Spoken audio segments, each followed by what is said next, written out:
A time to kill and a time to heal, a time of war and a time of peace. Ecclesiastes.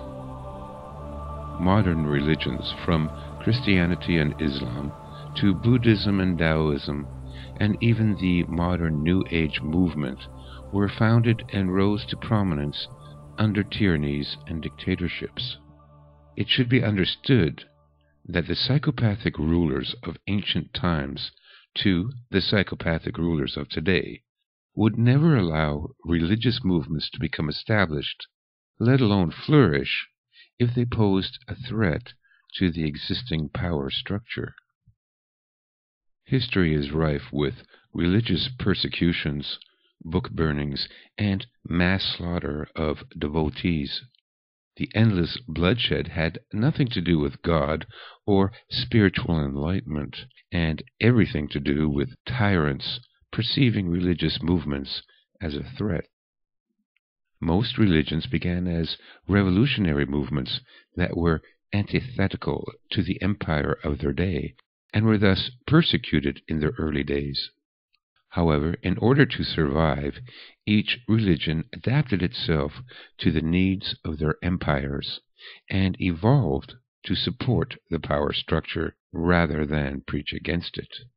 One way in which these movements adapted to tyranny is through the ideal of nonviolence, but only when it suited the empire. When the empire needed soldiers, then all the religious platitudes of peace and nonviolence were thrown out the window and replaced with wartime propaganda encouraging young men to murder in God's name and for the profit of the psychopaths in charge. During peacetime, the religious rhetoric returns to its pacifist default.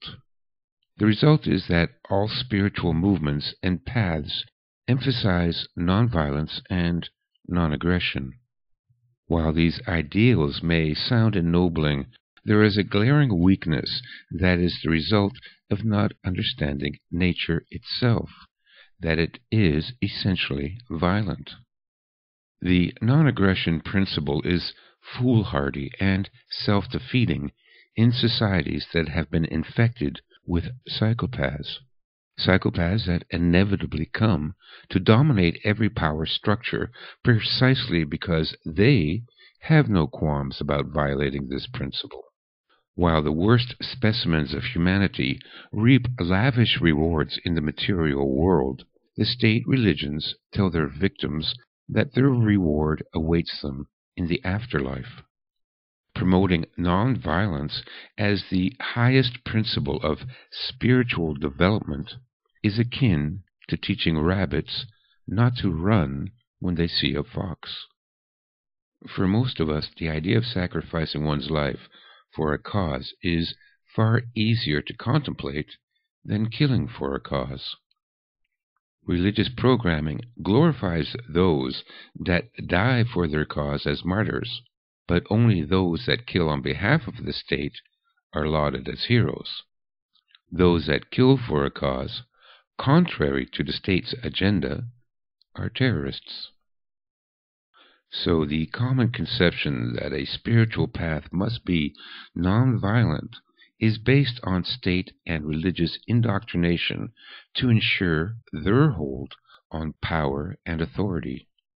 This undermining the warrior spirit has reached such absurd levels that in most countries in the world it is illegal to defend oneself from attack. Every species on the planet has a means and intrinsic right to protect itself, yet governments have denied their citizens both the means and the right. A warrior must reclaim the natural right to defend himself against both individual and organizational predation. There is another important reason why a warrior must be able to use violence that touches on the level of the spirit. In a battle for survival between two opponents, the fighter who is mentally ready and committed to killing his opponent has a huge advantage. This advantage is so big that differences in size, numbers, or weapons are secondary. In any war, the readiness to suffer and die, as well as to kill, represents the single most important factor. Take it away, and even the most numerous, best organized, best trained, best equipped army in the world will turn out to be a brittle instrument. From Martin van Creveld, Transformation of War. There is an irony in that the mental willingness to inflict violence decreases the likelihood that one would have to. This is a subtle yet immensely effective component of threat display behavior. Animals settle disputes with what is called threat display behavior. This includes showing the teeth, puffing up, raising the hair, and other actions designed to make the animal look fierce and formidable. Rarely do animals of the same species come to blows. Instead, one rival submits to the threat display of the other. Humans also use threatening displays to intimidate rivals.